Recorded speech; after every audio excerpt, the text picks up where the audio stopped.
Hoe ben je ooit begonnen met voetbal? Ja, dat is begonnen hier bij SC Venray, misschien een stukje verderop. Daar ben ik al op mijn 5e denk ik ben ik daar begonnen. En ben ik begonnen in de F11, dus heel laag. En toen uiteindelijk steeds hoger op en toen door NEC gescout. En wanneer was dat? Toen was ik 9 jaar oud. Toen ben ik gescout door NEC. En van tevoren eerst gescout door PSV en ook door VVV, maar uiteindelijk gekozen voor NEC. En toen die stap naar Nijmegen gemaakt. En daar heb je een hele tijd gezeten?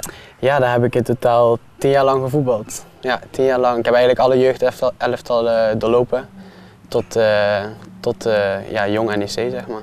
Hoe oud was Wesley toen hij wilde gaan voetballen? Hoe oud? Wilde gaan voetballen? Oeh, dat is al vroeg. Ik denk dat hij net kon lopen, denk ik. Toen ging ik tenminste met hem al met de bal trappen. En dacht je toen, die heeft talent al? Nee, dat dacht ik echt niet. Echt niet. En nooit gedacht ook niet. Want ja, op heel vroege leeftijd is hij al weggekaapt hier bij Venray. Maar ik had nooit gedacht dat het zo vroeg zou zijn. Ik vond het ook een beetje te vroeg, met 10 jaar. Ja, waarom? Ja, met 10 jaar dan ben je toch al nog een kind. En dan al weggenomen worden, veel zeg maar alleen onderweg. En daar is hij wel zelfstandig door geworden.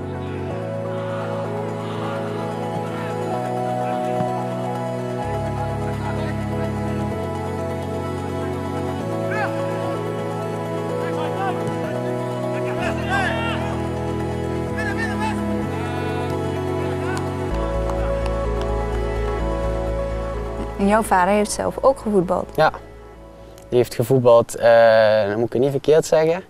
Die heeft in de jeugd van VVV gevoetbald vroeger. Tot en met, volgens mij, jong VVV. En toen uiteindelijk, hier bij Venray heeft hij nog in het eerste gespeeld. En KNVB regio-teams. Maar uiteindelijk kon hij ook niet lang blijven voetballen, vooral door zijn knie. Waarom ben jij toen een tijd gestopt met voetbal? Blessures. Dus ik heb echt een rotte knie, zeg maar. Ik heb nu ook al een halve hemiknie, dus dat is al vernieuwd. De revisie is al begonnen. En dan ben je eigenlijk behoorlijk jong. Ja. Hoe is dat dan voor een jonge jongen? Heel veel voetballen?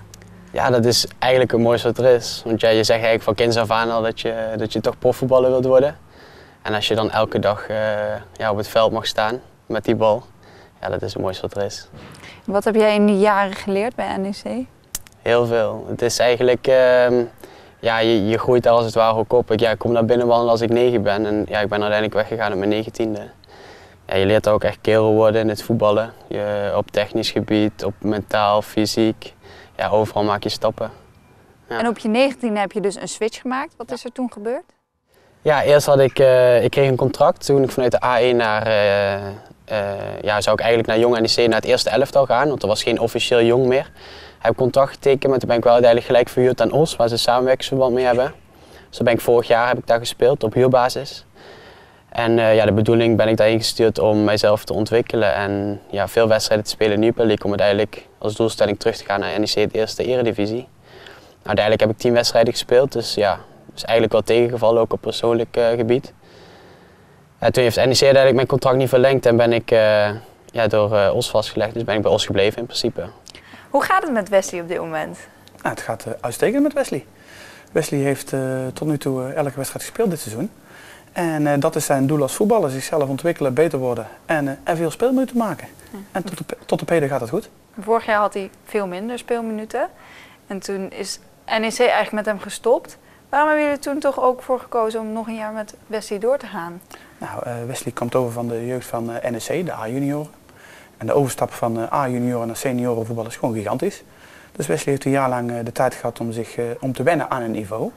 En wij zien potentie in Wesley als speler. Hij is zeer leergierig en we proberen hem te ontwikkelen naar een niveau waar hij hoort te spelen.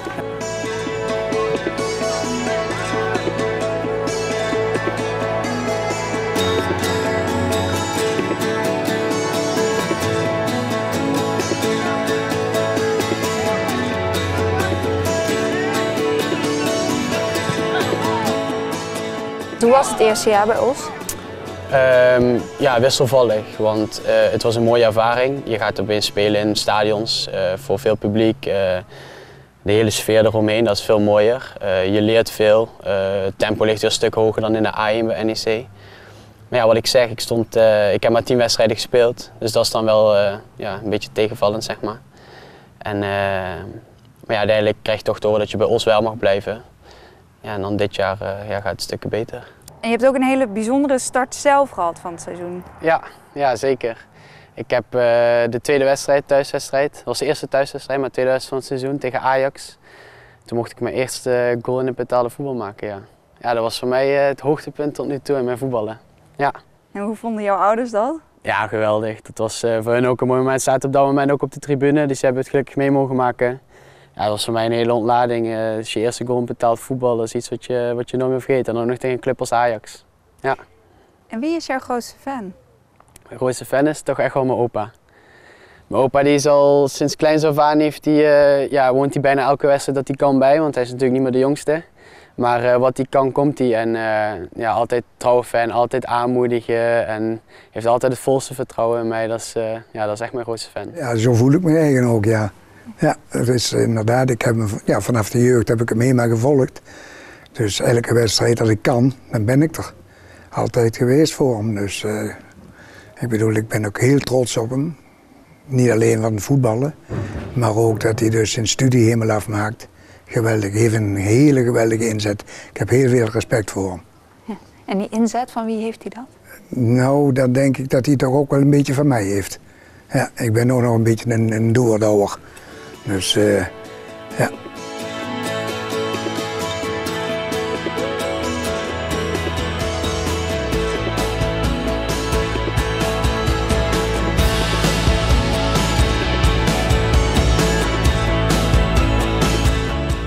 Wat voor voetballer ben jij?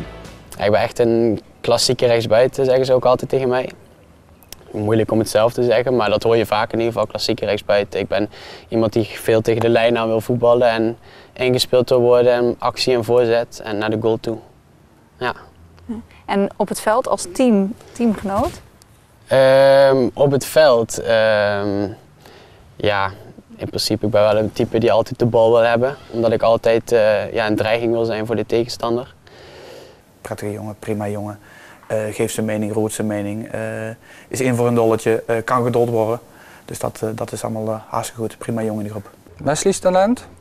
Ik denk persoonlijk dat hij iemand makkelijk voorbij kan. Snelheid gaat ook wel, maar hij moet heel veel zelfvertrouwen hebben. En dan lukt hem alles. En heeft hij dat nu? Genoeg zelfvertrouwen? Ik denk dat ze hem nog meer los moeten laten, trainer. Meer acties laten maken. Maar dat is mijn mening, hè? Dus het gaat om hem, niet om mij. Hij heeft snelheid, actie, voorzet, noem maar op. Alleen hij moet daarin nog leren doseren en ja, de juiste momenten kiezen. Kwaliteiten heeft hij genoeg in huis. Hij heeft snelheid. Hij kan af en toe met de voorzetten dat hij toch iets beter aan kijkt of er dus een man is die aanwezig is. Dat hij hem dus wel voorop plaatst, maar dat er op dat moment niemand is. Maar daar leert hij ook van.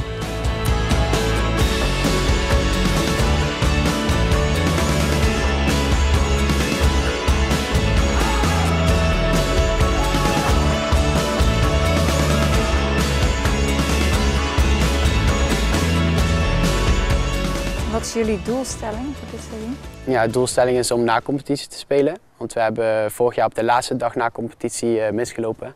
Dus dat was jammer. En voor de fans natuurlijk is het ook mooi als ze dit jaar dan die na competitie wel gaan bereiken. En is dat haalbaar? Ja, dat is wel haalbaar, ja. Als je kijkt, denk ik, naar de kwaliteiten van ons elftal is dat wel haalbaar. We hebben wel een smalle selectie tot nu toe. Dus die moet in principe nog wel uitgebreid worden. Maar hij is wel haalbaar met de kwaliteiten die we hebben, ja. Voor Wesley zijn het 2 doelstellingen die ik in principe voor ogen heb. Zoveel mogelijk speelminuten maken, dat is doel 1. Maar het allerbelangrijkste doel is voor Wesley dat hij zich ontwikkelt als speler. En dus de punten die we net hebben aangeroerd is met name tactisch. En op tactisch gebied zich ontwikkelen, zodat hij nog gevarieerder speelt. En minder voorspelbaar wordt voor tegenstanders. Als hem dan lukt, dan is hij een heel eindje op de goede weg. En wat is dan je grote droom? Mijn grote droom is echt het korte termijn. Iets wat je nu wil bereiken is gewoon veel in de Jupiler League presteren en dan uiteindelijk naar de Eredivisie. En als je echt een droom hebt, dat is denk ik wel voetballen in Engeland. Ja. Ja, waar dan? De mooiste club in Engeland vind ik zelf Manchester United. Maar dan zou ik nog veel stappen moeten maken om daar te komen. Maar ja, een droom mag je wel hebben, toch? Wat hoop jij dat Wesley bereikt? Nou, ik hoop dat hij dus gewoon op dit niveau door kan gaan en dat hij daar zijn boterham in kan verdienen. Kijk, voor mij hoeft hij niet per se naar Engeland te verhuizen. Als hij normaal hier in Nederland bij een normale eredivisieclub is, dan ben ik al zeer tevreden. Heel zeker weten. Ik hoop dat hij met voetbal zijn geld kan verdienen, dus met zijn hobby. Dat vind ik het belangrijkste. En wat de top is met waar hij kan gaan voetballen is niet zo belangrijk. Als hij zijn geld mee kan verdienen met voetbal, dus waar hij zin in heeft, en zijn hobby, dan is dat belangrijk. Dan is dat het beste, zeg maar. En dan zijn jullie ook tevreden? Wij zijn altijd tevreden. Dus wat hij ook doet, dit is zijn weg.